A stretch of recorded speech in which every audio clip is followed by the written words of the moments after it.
Makinig kayo at unawain ang kahulugan ng talinghaga tungkol sa manghahasik. Kapag ang isang tao ay nakikinig ng mensahe tungkol sa paghahari ng Diyos, ngunit hindi naman niya iyon inuunawa, siya ay katulad ng binhing na laglag sa daan. Dumarating ang masama at agad inaalis sa kanyang isip ang mensaheng kanyang napakinggan. Ang katulad naman ng binhing na laglag sa mabatong lupa ay ang taong nakikinig ng mensahe na kaagad at masayang tumatanggap nito. Ngunit hindi tumitimo ang mensahe sa kanyang puso. Sandali lamang itong nananatili at pagdating ng mga kapighatian at pagsubok dahil sa mensahe, agad siyang tumatalikod sa kanyang pananampalataya.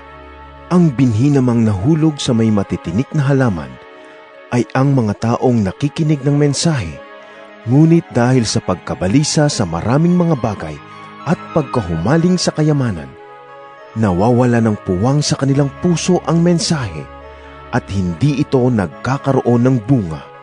At ang katulad naman ng binhing nahasik sa matabang lupa ay ang mga taong dumirinig at umuunawang mabuti sa mensahe, kaya't ito ay namumunga ng sagana. May tig-100, may tig-60, at may tig-30.